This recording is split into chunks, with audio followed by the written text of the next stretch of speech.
अस्सलाम वालेकुम। मेरे चैनल प्रोफेसर खिज़र अब्बास पर खुशामदीद। चैनल को सब्सक्राइब करके बेल का आइकन दबाएं।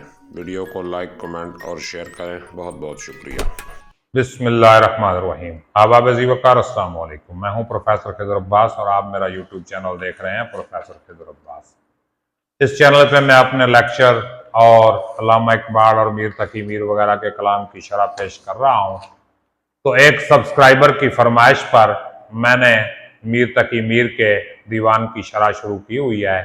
तो आज मैं आपकी खिदमत में दीवान अव्वल की गज़ल नंबर 5 पेश करने लगा हूं। सबसे पहले तो मेरी आपसे ये गुजारिश है, अगर अभी तक आपने मेरा चैनल सब्सक्राइब नहीं किया तो चैनल सब्सक्राइब करके बेल का आइकन दबा दें ताकि मेरी हर आने वाली वीडियो आप तक बिला ताखीर पहुंचती रहे। तो बगैर वक्त ज़ाया किए गजल की तरफ बढ़ते हैं। मीर तकी मीर फरमाते हैं, इस अहद में इलाही मोहब्बत को क्या हुआ, छोड़ा वफा को उन्होंने मुरब्बत को क्या हुआ। यानी हर दौर में जो शायर होता है ना, शायर वो हसास होता है, अपने सीने में एक नाजुक और नरम दिल रखता है और उसे हर तरफ तकलीफ, मुश्किल, मुसीबत ये नजर आती है। क्यों मेरा रोना नहीं, रोना है ये सारे गुलिस्तां का। मैं वो गुल हूं कि हर गुल की खिजा, खिजा हर गुल की है कि गोया खिजा मेरी। मतलब ये कि शायर अपनी तकलीफ के साथ साथ दूसरों की तकलीफ भी बर्दाश्त करता है। क्यों कि वो एक हसास इंसान होता है, उसे दूसरों का एहसास होता है, दूसरों की तकलीफ वो अपने अंदर महसूस करता है। तो मीर तकी मीर का जो दौर है वो दौर इब्तला था, दौर जवाल था, उतार चढ़ाव हो रहा था। मुगल सल्तनत कमजोर हो चुकी थी, कहीं से अहमद शाह अब्दाली आ रहा है, कहीं से नादिर शाह दुरानी आ रहा है। तो लोग जो है परेशानियों का शिकार थे। तो जाहिर है जब परेशानियां होंगी, घर में रोटी नहीं मिलेगी, तो कहाँ की मोहब्बत और कहाँ का इश्क।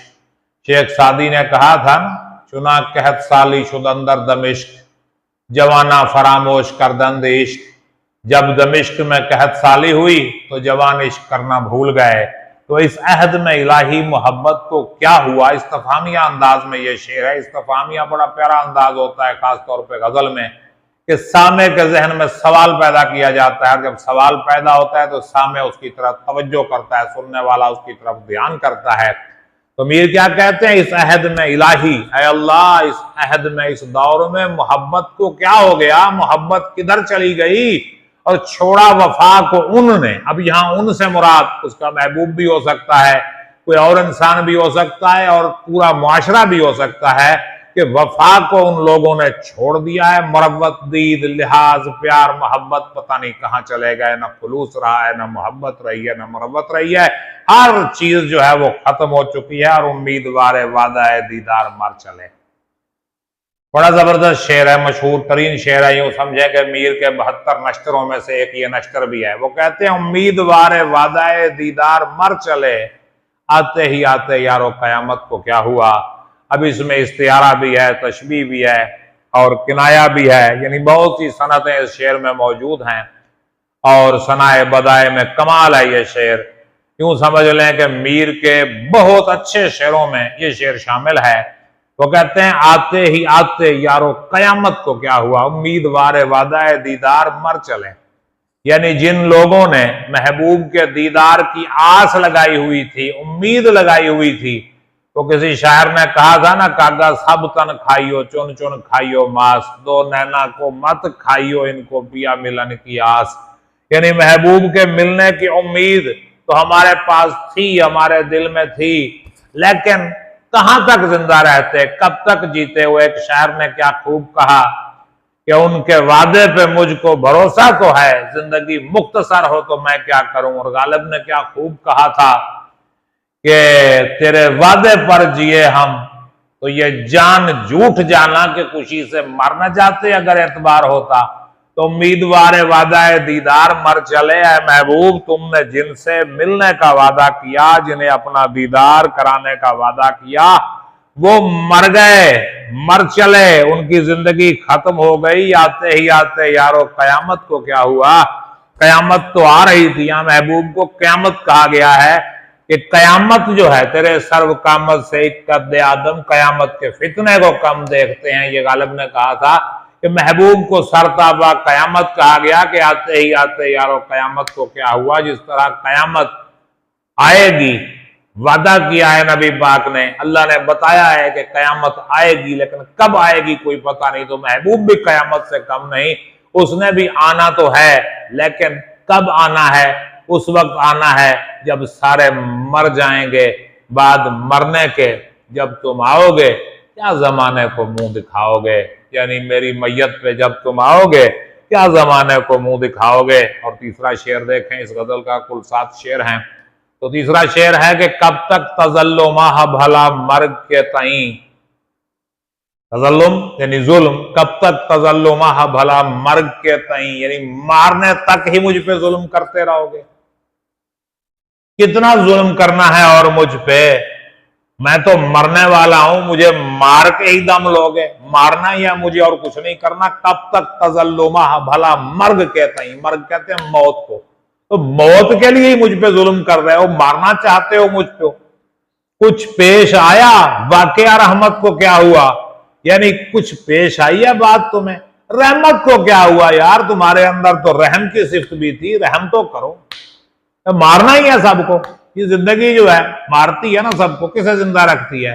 चाहे हकीकत की तरफ ले जाएं, चाहे मजाज की तरफ ले जाएं। इस दुनिया में जिसने आके सांस लिया, मरना तो है उसने। कुल्लु मन अलैहा फान, कुल्लु नफ्सिन जायकातुल मौत, हर नफ्स ने मौत का जायका चखना। इस दुनिया में हर चीज पानी है, तो कहीं रहमत भी इस्तेमाल कर लो। और उसके गए पर ऐसे गए दिल से हम नशी, ये चौथा शेर शुरू हो गया है कि उसके गए पर ऐसे गए दिल से हम नशी, यानी उसके जाने पर हम अपने दिल से चले गए। यानी महबूब हमें छोड़ के चला गया, हमने अपना दिल छोड़ दिया, हम दिल को छोड़ बैठे।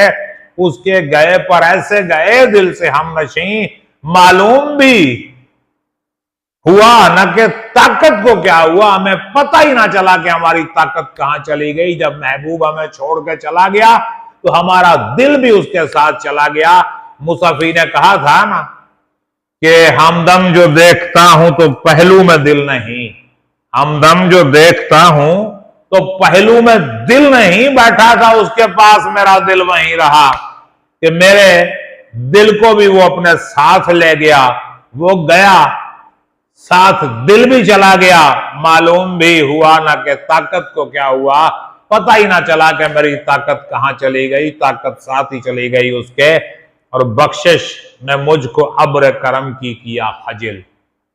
अब्र करम यानी करम के बादल ने जब बख्शिश की, बारिश बरसाई, उसने मुझे शर्मिंदा कर दिया है। चश्मे जोश अश्क निदामत को क्या हुआ, ऐ मेरी जोश भरी आंख, तेरे आंसुओं को क्या हुआ। यानी आंख के जो आंसू है, रोने का जो मजमून है, ये शायरों के यहाँ बड़ा जबरदस्त तरीके से बांधा जाता है। इब्राहिम ज़ौक ने कहा था कि हम रोने पे आ जाएं तो दरिया ही बहा दें, शबनम की तरह से हमें रोना नहीं आता। और मुसफ़ी ने भी इस मजमून को इस अंदाज से बांधा है कि वो कहते हैं कि हम जब रोएंगे तो इतना रोएंगे, जिधर जाएंगे दुनिया का गम अपने अंदर ले आएंगे और अपनी खुशियां लोगों में तकसीम कर देंगे। तो शायर कहता है कि ऐ मेरी रोने वाली आंख, तेरे लिए शर्म का मकाम है कि बरसने वाला बादल जो है, बरसने में तुझसे बाजी ले जाए, तुझे कुछ ज्यादा रहना बरसना चाहिए।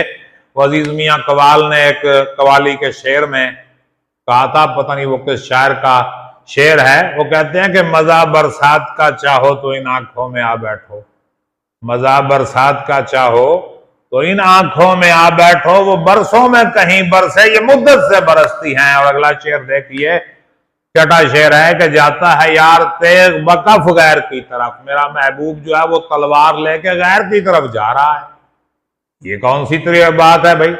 यानी महबूब अगर तलवार चलाए और उसने गर्दन उतारनी है तो मेरी गर्दन उतारे, गैर के पास क्यों जा रहा है? अमीर मीनाई का बड़ा खूबसूरत शेर है, वो कहते हैं हमने उनके सामने, हमने उनके आगे पहले खंजर रख दिया, फिर कलेजा रख दिया, दिल रख दिया, सर रख दिया। तो जाता है यार तेग बकफ गैर की तरफ, यानी मेरा महबूब तलवार लिए गैर की तरफ जा रहा है। महबूब मेरा हो, मारने किसी और को जाए। ऐ कुश्ताए सितम तेरी गैरत को क्या हुआ, ऐ सितम के मारे हुए, ऐ जुल्म का शिकार इंसान तेरी गैरत को क्या हुआ। यार ये जुल्म भी अपने जान पे सहले, जो कत्ल वाला जुल्म है ये भी अपनी जान पे सहले, कि जो आशिकी में खाक हुआ कीमिया हुआ, कहता था मुझसे खाक में कोई मिला हुआ। और लास्ट इसका शेर जिसको मक्ता कहते हैं, आखिरी शेर है, तखल्लुस भी मौजूद है मीर का। वो कहते हैं थी साब इश्क, यानी थी सौब इश्क, सौब कहते हैं सख्ती को, इश्क की सौबत, इश्क की सख्ती की बदायत ही मीर पर। बदायत किसको कहते हैं, आगाज, स्टार्ट, यानी इश्क का जो जुल्म था उसका आगाज ही मीर पर हुआ। क्या जानिए कि हाल निहायत को क्या हुआ, क्या पता कि आखिरत में क्या होगा, इसका अंजाम क्या होगा। इब्तदाए इश्क है, रोता है क्या, आगे आगे देखिए होता है क्या। ये भी मीर का शेर है कि थी सौब आशिकी की हिदायत ही, बिदायत ही मीर पर। बिदायत का मानी आगाज, बिदा बदा आगाज होना। क्या जानिए कि हाल निहायत को क्या हुआ, क्या पता कि आखिरी हाल क्या होगा, इसका अंजाम क्या होगा, मोहब्बत का अंजाम क्या होगा, इस इश्क का अंजाम क्या होगा। आगाज भी रुसवाई, अंजाम भी रुसवाई। और मैंने एक शेर लिखा था कि इश्क की राह इतनी मुश्किल है, इसमें पहले कदम पे सर जाए। तो भाई उम्मीद करता हूं कि ये गजल और इसकी तशरीह आपको समझ भी आई होगी और पसंद भी आई होगी। अगर कोई सवाल आपके जहन में है तो कीजिए, मैं इंशाअल्लाह जवाब दूंगा। मुझे इजाजत दीजिए, अपना ख्याल रखिएगा। अल्लाह हाफिज।